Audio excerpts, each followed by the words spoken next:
Добар ден, почитувани. Стартува најновата Телма амбуланта. Петолчото издание го реализираме во соработка со клиничката болница Жан Митрев. Денеска ќе зборуваме за синдромот на хипотонија кај бебињата, поточно за млитавото бебе, состојба што се јавува во првата, односно се дијагностицира во првата година од животот. Гостинка во студиото ни е доктор Катерина Василева Димовска, специјалист по педиатрија во клиничката болница Жан Митрев. Разговорот ќе го проследите по рекламниот блок. Останете на Телма.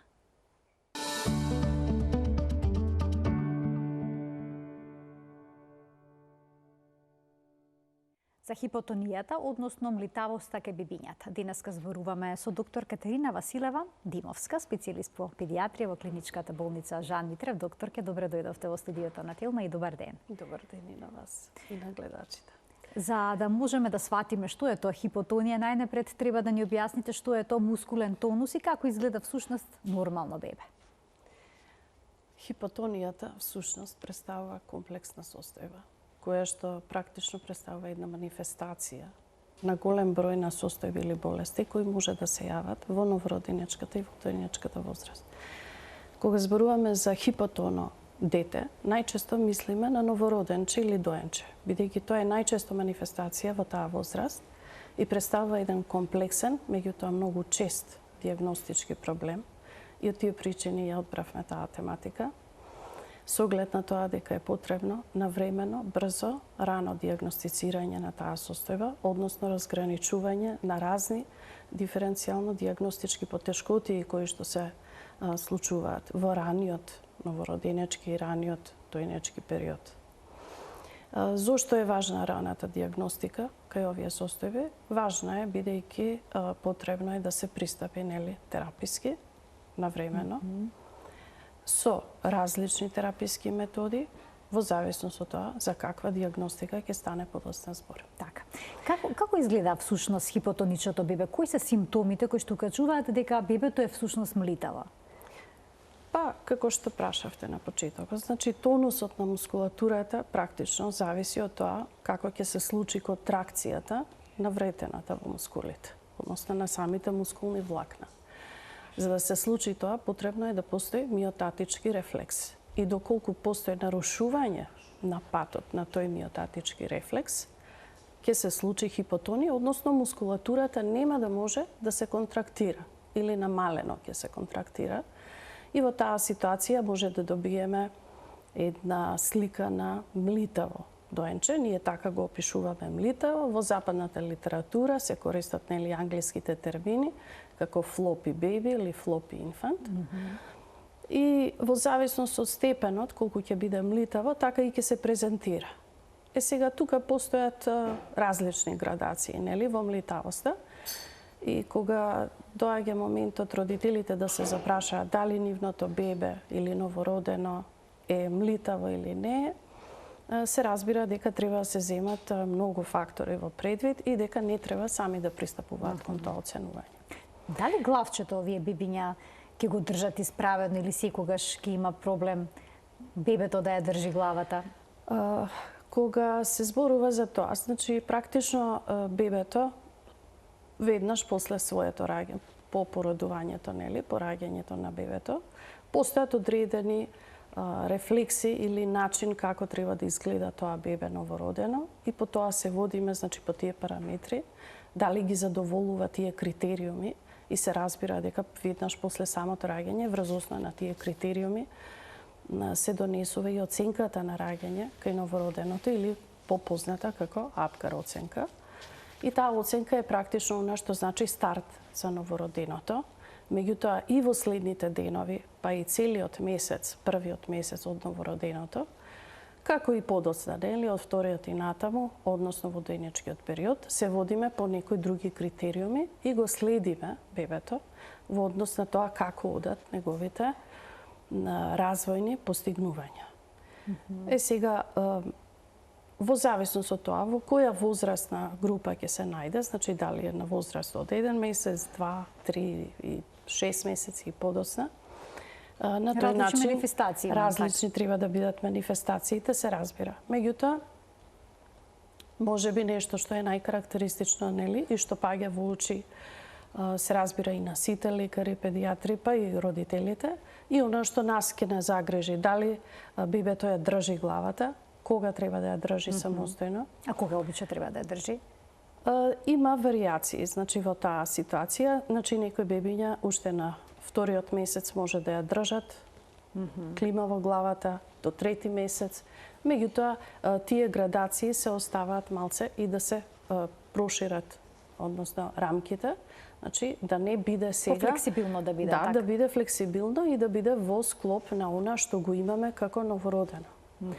Тука ќе се набројат и други фактори кои што придонесуваат, да речеме, за хипотонија. Кога ќе се каже хипотонија, се разбира дека најголем или најтежок диагностички проблем ќе ни представуваат некои поттешки невромускулни, невроанални болести, кои што подосна малце ќе ги разјасниме. Меѓутоа, она што исто така може да биде презентација на хипотонија, да речеме една обична инфекција кај новороденото, септична инфекција, или да речеме станува збор за предвремено родено бебе, значи прематурус, кое што може да биде витално во првите денови и после да стане хипотона. Во склоп на... Уште малку би се задржала само на симптомите, нешто вака поконкретно да им кажеме на родителите. Значи, кажавте во зависност од возраста различни симптоми може да се јават. Еве, држењето на главата, што е, да речеме, со јаките сензации, дали ќе се завртат, ќе имаат ли интерес да посегнат по играчка, да се свртат од стомак, од грб на стомаче, да ползат, дали сето тоа е дел од проценката на оваа состојба? Така е. Многу моменти значи во текот на самиот преглед кај бебето се важни во однос на дали тоа ја држи главата, како ја држи. Значи дали при тракција или влечење на бебето за рачињата заостанува главата во однос на телесната оска или таа се подкрива. Значи, тоа се суптилни работи кои што се разбира треба малце и искуство за да се стекнат и за да се доловат кај испитувачот, кој да е. Понатаму седењето, дали е тоа самостојно или е со подпирање. До кој период и како треба да седи бебето, например, често пати ќе се случи во амбуланта на преглед да дојдат бебиња кои што се на 8-месечна возраст, а се уште не седат самостојно или родителите мора да ги подпираат, да ги поддржуваат. Што тоа значи и дали веднаш представува тоа сомнеш за некоја диагностика, се разбира дека треба да постои сомнеш, меѓутоа не значи дека тоа дете со сигурност, ќе отстапи од рамките на она што е дозволено и дека нема да има понатаму нормален развој или дека нема да ги стигне своите врсници. Споменавте дека многу причини всушност може да доведат до хипотонија, односно млитавост кај бебето, предвременото поредување го споменавте, инфекциите исто така и слично, но може ли некои посложени болести да бидат причина за хипотонија, па хипотонијата да е само симптом? Така е, хипотонијата у суштина и не е категорија на болест, тоа и есте симптом или склоп на симптоми, кои што, како што реков, се дел од определена диагностика. Во однос на, морам да се задржам и во однос на пренаталните, перинаталните и постнаталните проблеми, кои се исто така во голем домен кривци, да речеме, или предизвикувачи на ваквите состојби кај новороденчињата, се не само инфекциите или септични состојби или инфекции на централен нервен систем, ако сакате, значи понатаму жолтиците или хипербилирубинемии од различен карактер.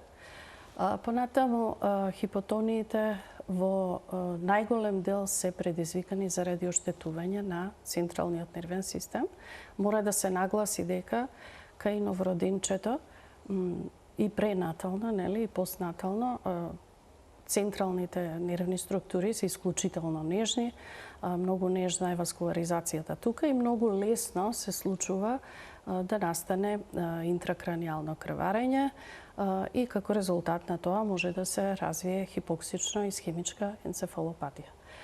Што тоа значи и во кој степен ќе се случат таквите оштетувања, постојат одредени градации тука, не секогаш тоа треба да представува голем страв кај родителите, меѓутоа предострожност и во она што се однесува во доменот на следењето на таквите бебиња е многу важно, исклучително важно, да се следат нели и во нивниот развоен тек и во однос на имиджинг техниките кои што можеме да се ги дозволиме во однос на тоа како настанува резолуција или повлекување на таквите наводи, дали ќе се случи тоа или ќе се искомплицира.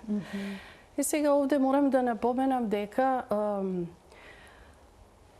проблемите или повредите кои што настануваат во перинаталниот, постнаталниот период практично се главните причинители на она што се вика хипотонија, меѓутоа хипотонија која што ќе резултира многу брзо во еден хипертонус, односно во една спастичност на мускулатурата, спастичност на мускулатурата на телото и се разбира промена во наодот клинички кој што ќе го добиеме. Генерално се мисли на промена во наодот на рефлексите.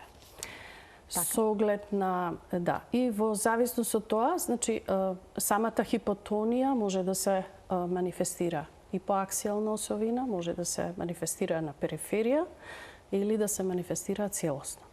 И сега кога зборуваме и за други причини, тука се вбројуваат големи категории на болести,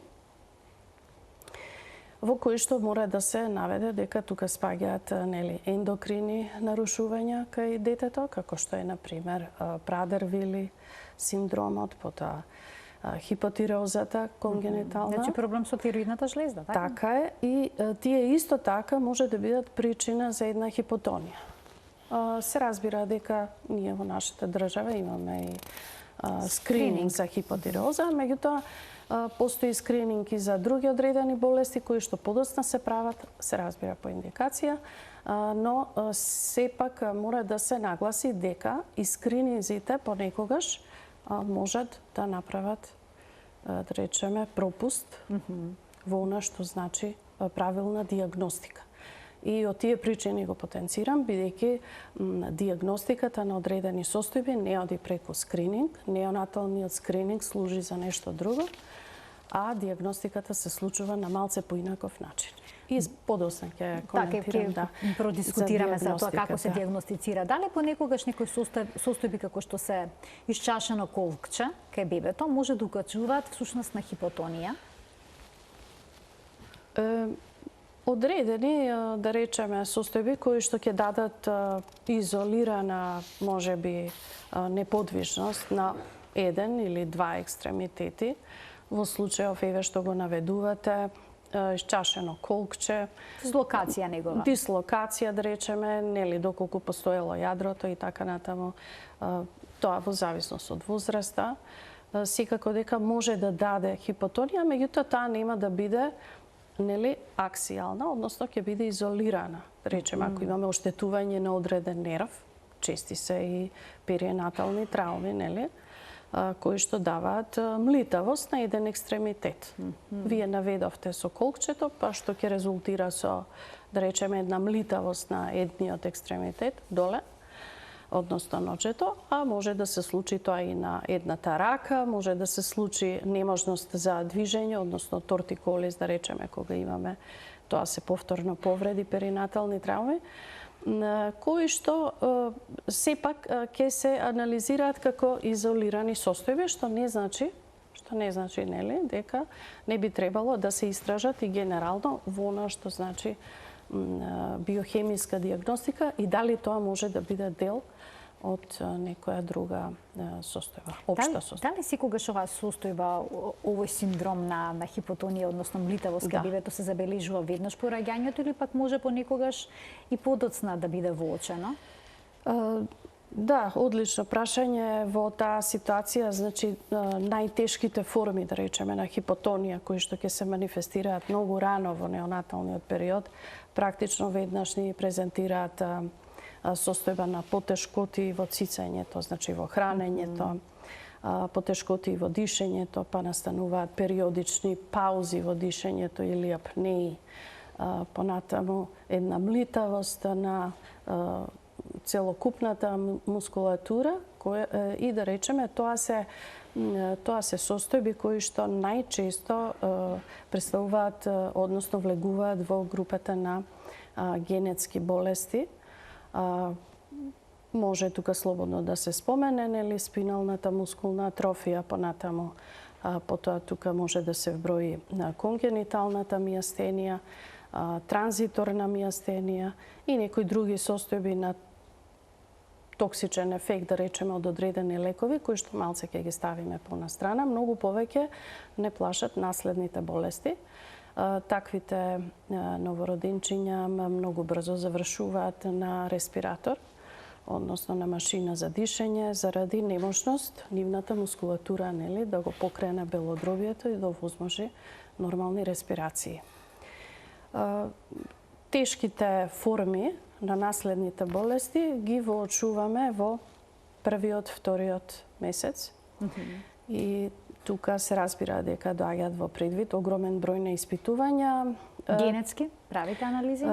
Така е, значи без разлика, нели, сега за која фаза зборуваме, од првата година од животот, се разбира дека се пристапува кон темелна диагностика што подразбира и биохемиски анализи, значи она што не интересира од параметрите во крвта да издвоиме.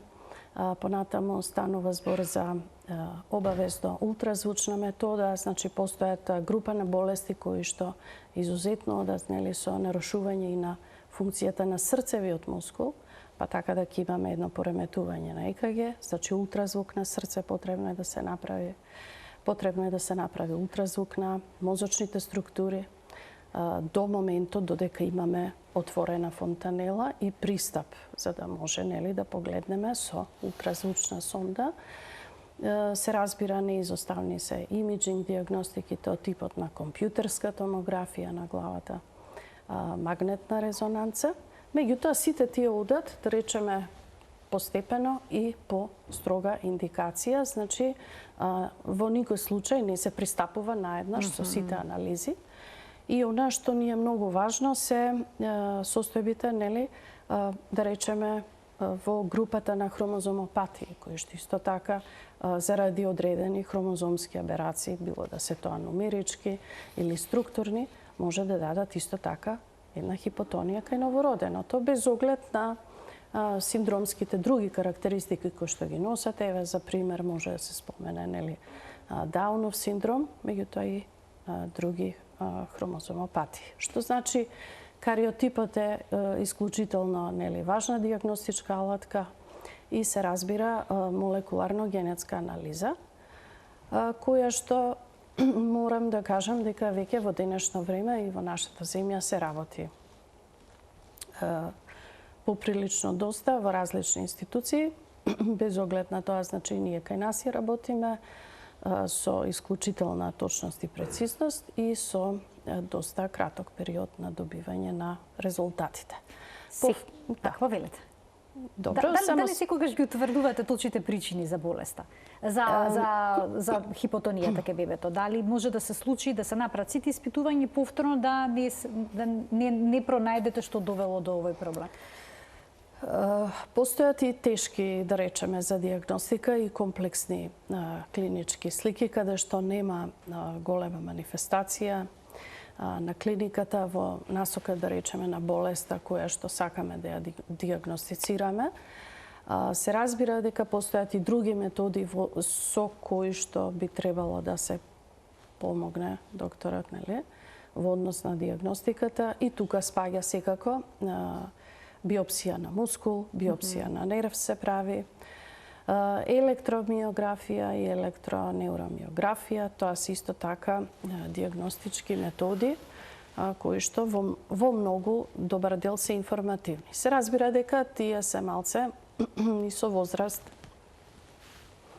да речеме, даваат една лимитираност во однос на тоа каков ќе биде резултатот, дали ќе биде навистина меродавен, но затоа сето тоа ќе зависи, нели, од сомнежот или диагностичката насока која што ќе имаме во дадениот момент и за која, например, генетска наследна состојба се сомневаме. ќе ги вклучиме и гледачите во денешната Телма амбуланта. Почитувани од овој момент ќе можете да се јавите на телефонскиот број што ќе биде испишан на екранот.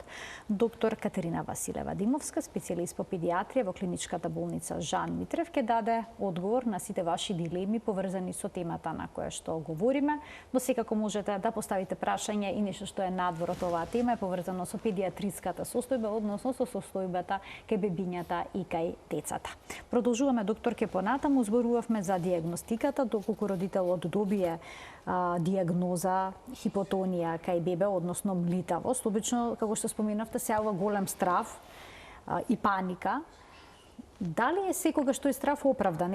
Има ли ситуации кога сосема може да се надмине проблемот и детето да нема никакви последици понатаму во животот? Да, се разбира. Бидејќи наброевте на вистина и состојби кои што се многу тешки и неизлечиви, особено ако се генетски предиспонирани. Така е, за среќа, нели, науката се развива и во таа насока и веќе за одредени болести постои одредена генетска терапија. Медикаментозна? Генетска терапија, да, ако така може да се каже, и во која што, нели, она што е битно... За сега се прескапи тие терапии? За сега се прескапи, меѓутоа добро и нашата држава направи напор во таа насока и направи и обид, така да сега да не го наведувам случајот, меѓутоа мислам дека покажа успеси и тоа само покажува дека да, навистина тераписки пристапи постојат во светот и многу брзо веројатно и кај нас ќе станат редовна состојба. Што е со овие бебиња што се предвремено родени, а се млитави? Што е многу честа состојба? Така е, може би повеќе акцент ставам на потешките состојби, затоа што таму најмногу, нели, ни оди предострожноста, меѓутоа постојат и банални состојби, да речам, не во случајов, да речеме, надминливи, така да ги кажеме, значи, една состојба на зголемено ниво на калциум во крвта или пореметување на нивото на калиум, исто така може да доведе до една хипотонија. И се разбира дека тука таргетираме електролитниот статус, ако се електролитниот статус. Може тоа при повраќање при пролив да се случи? Апсолутно, да, може и при повраќање, но може, например, и во состојба на рахит, која што исто така може да биде, да речеме, во една подискретна слика. Треба време малце да се клинички да се манифестира со оние класични знаци, меѓутоа тоа малце ќе биде, да речеме, ќе го ставиме во доменот на матичната служба која што треба доста ревностно да ги следи тие работи. Во смисол правилната превенција, навремена превенција и така натаму. Некогаш и самите родители можеби се забораваат или некогаш самиот препарат можеби не е чуван на прописно место и така, значи без некакви окривувања, меѓутоа ете може да се случи да речеме еден почетен рахит да биде причина за хипотонија и се разбира дека тоа нешто брзо ќе се надмине. Кога станува збор за предвремено родените, кои што ги наведовте, кај нив, нели, прематуроси можат се поместува доста границата, па така да во зависност од тоа за каков прематуритет станува збор и од која гестацијска недела можеби и така ќе оди и развојниот нивни дел. Во однос на нивните постигнувања мора да се каже дека најчесто одат со мало задоцнување, што во никој случај не значи дека нема да ги стигнат своите врсници во даден момент. Од тука е важна, нели, важно е следењето нивно секој месец. Како изгледа тоа следење? И каков тим на стручни лица се вклучува? Развојното следење подразбира не само педиатриска грижа, подразбира мултидисциплинарен пристап. Дел од нештата ги кажав претходно. Значи, раната диагностика, имиджинг диагностика е важна во овие состојби. Важно е следење од страна на дефектолози, кои што во првата година имаат исклучително важна улога кај бебињата со оглед на тоа дека они ги тестираат и ги прават тестовите во кои што гледаме какви се развојните постигнувања месец за месец. И при тоа се прави, нели, споредба или крива. Тоа е едниот параметар кој што сакаме да го имаме кога го следиме бебето, Другиот параметар секако е анамнезата и она што ние ќе го процениме на преглед. И третата работа, која што е исто така важна, се испитувањата.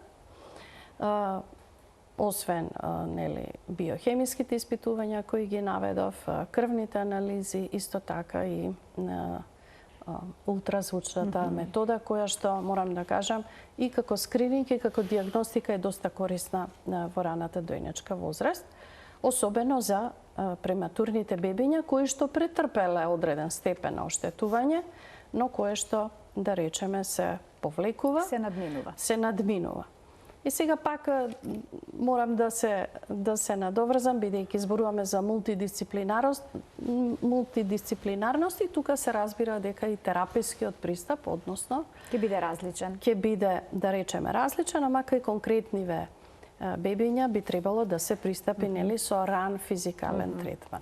Имаме гледач на линија, ќе продолжиме каде што запревме, да му дадеме предност. Добар ден. Добар ден. Повелете. Поздрав на вас и докторката. Покасно се вклучив. Така. Сакам да прашам дали сум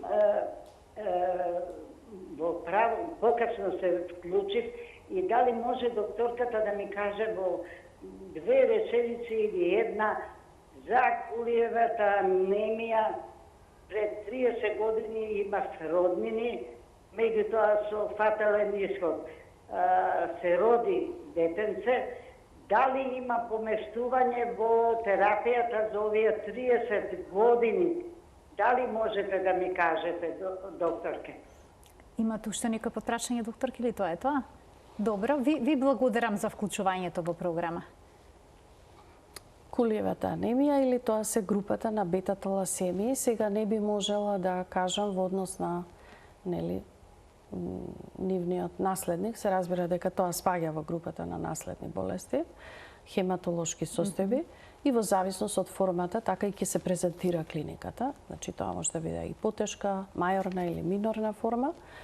Меѓутоа, во однос на терапијата, предпоставам дека господјата сакаше да праша за генетска терапија, бидејќи тоа споменувавме. Така да, тука во тој домен, од она што јас сум информирана, сметам дека се уште не, меѓутоа најдобро е да се посочи таму каде што се следат овој тип на пациентчиња. Хематолошките оделенија. Тоа е специфичен, хематолошки одел, хематолошки педиатриски, кои што исклучително се бават и со истражување во овој домен и со терапијата. Така, ние продолжуваме понатаму. Споменавте дека потребен мултидисциплинарен тим за да се надмине состојбата на млитавост кај бебињата. Да. Дека во зависност од причината која што стои зад млитавоста, различни третмани ќе бидат предложени. Сега, родителите ќе требали активно да бидат вклучени во сето ова, да речеме и дома? Ќе требали да работат со своето дете или доволно само кај физиотерапевт или пак кај логопед и слично, не знам каде се кај дефектолог, сакав да кажам. Така е. Најчесто кога веќе станува збор за редовно следење и водење во смисол на дефектолог и паралелно и со педијатар, се разбира дека станува збор за состојба која што веќе поминува во благохронична, односно нешто што ќе се следи барем извесен период подолг.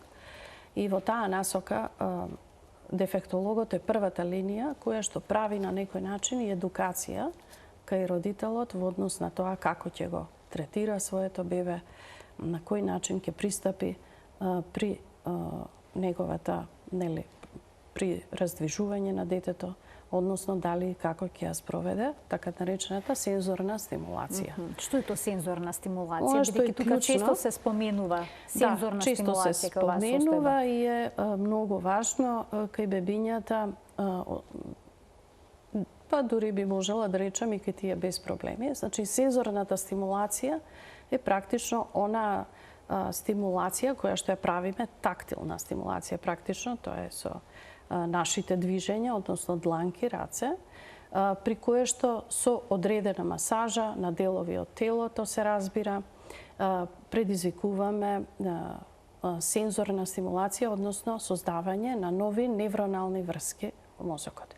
И тоа е она што сакаме да го постигнеме во раната возраст, со оглед на тоа дека особено при перинаталните оштетувања, кои што ги напоменав, значи имаме оштетување на дел од мозочните структури, односно на дел од невроналните врски. На овој начин практично предизвикуваме возобновување, односно создавање на нови невронални врски, кои што подоцна ќе бидат практично новите невронални патишта низ кои што нормално ќе постои нервацијата. И тоа е нешто кое што е исклучително важно, без разлика колку изгледа, нели, може би лежерно или нешто не многу важно или не е кутија со лек, не е медикамент. Но всушност меѓутоа ја има приоритетно подеднаквата важност во овие состојби, па дури и кај други состојби. Значи, а кај генетските нарушувања? Кај генетските нарушувања се разбира дека може да се примени физикален третман и масажа на мускули, меѓутоа тоа оди малце во на друг начин, друга е постапката и овде веќе не станува збор за сензорна стимулација. Со оглед на тоа дека преку сензорната стимулација практично предизвикуваме регенерација на невроните и невроналните врски во мозочните структури. Другите генетски болести најчесто представуваат практично нарушување или на невроналната плоча или представуваат пореметување на долниот моторен неврон. И во таа ситуација имаме други цели со физикалната терапија и тоа е веќе физикален третман кон кој треба да се пристапи по спроведената диагностика. Значи, претходната примена не би ги давала саканите резултати, бидејќи ние практично во тој случај немаме јасна диагноза. Кои би можеле да бидат трајните последици од нетретираните деца кај кои што се јавила млитавост, навремено доколку не се реагирала?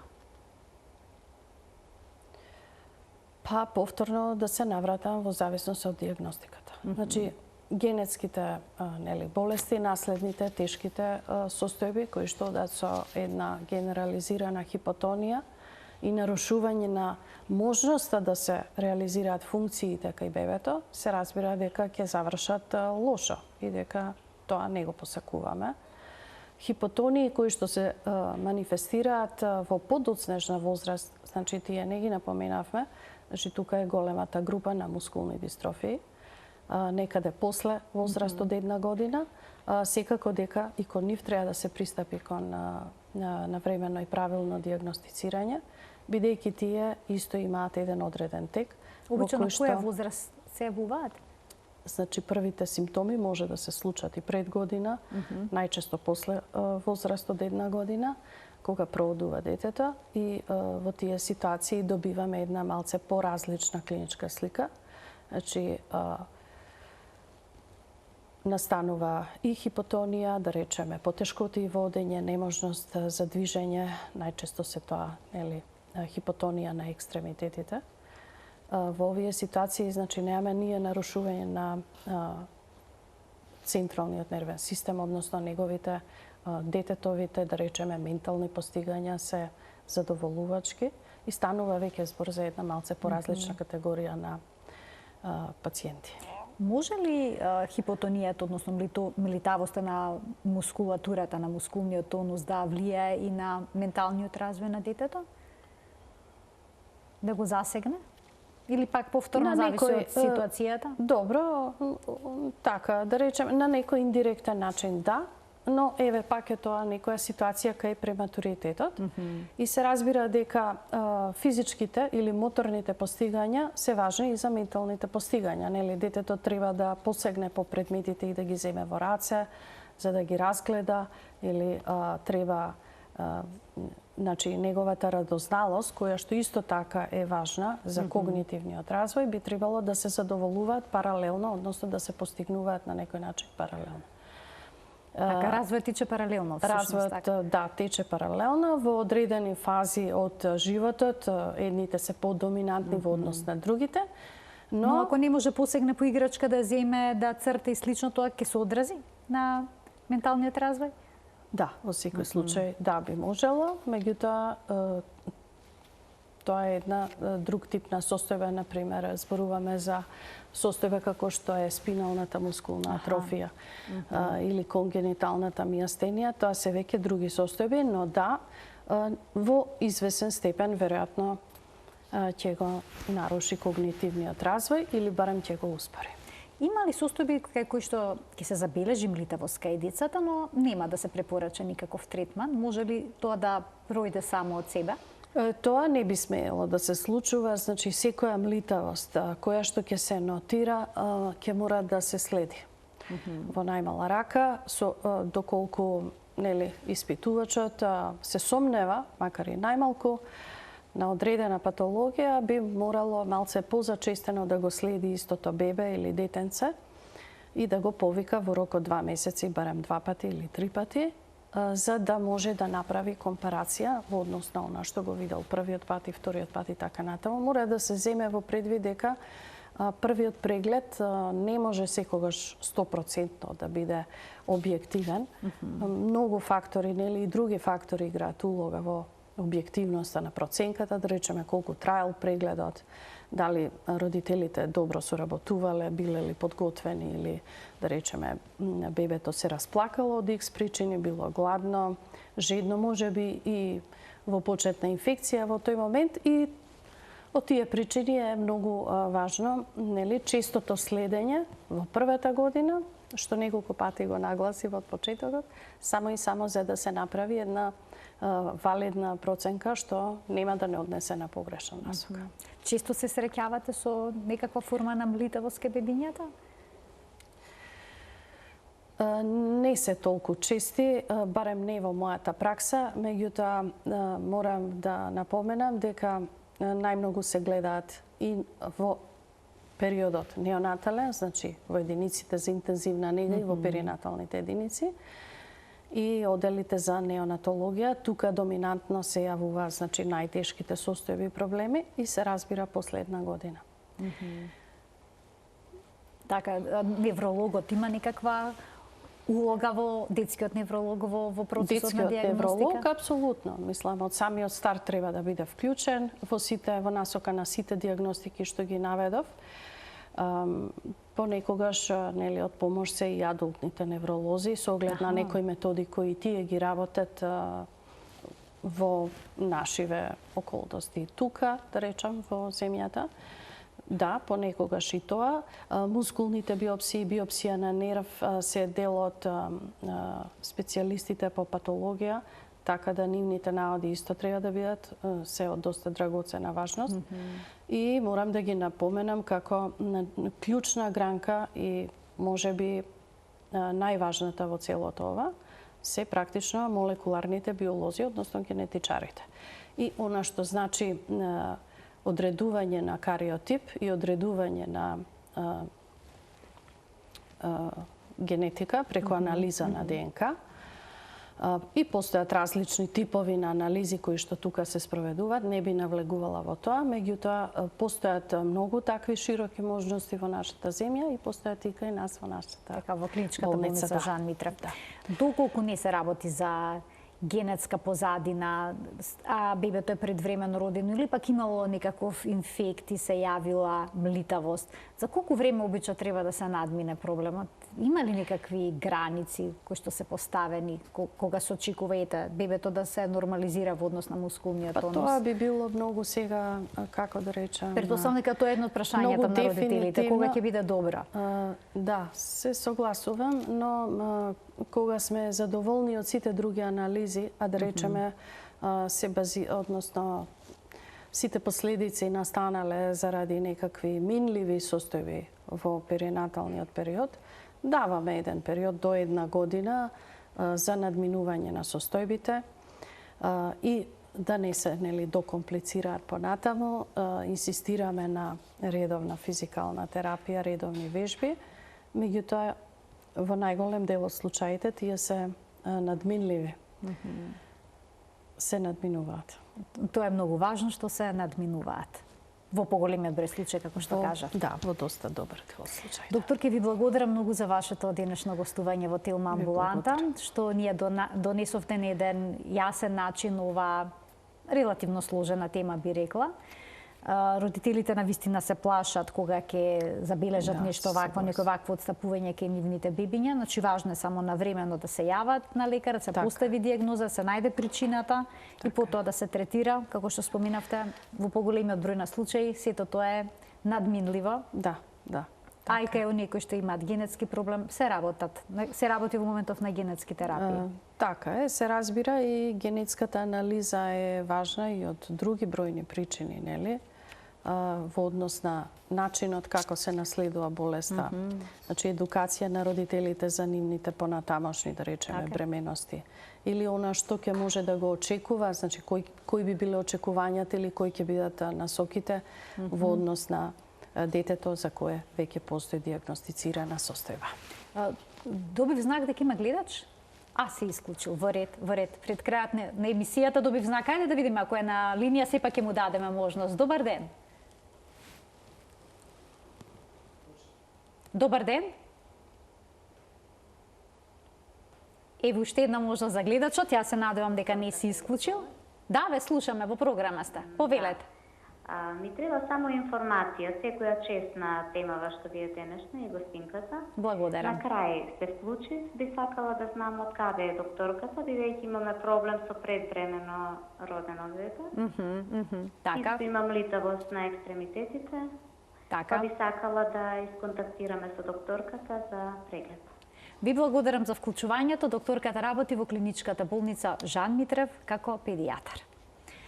Ви благодарам и за вклучувањето. Ова беше воедно и последната информација во денешната Телма амбуланта. Докторке, благодарам уште едно за гостувањето. Ким се заблагодарам и на гледачите што не следеа и денеска со внимание. Ова беше уште една емисија реализирана во соработка со клиничката болница Жан Митрев. Ви посакувам пријатен ден.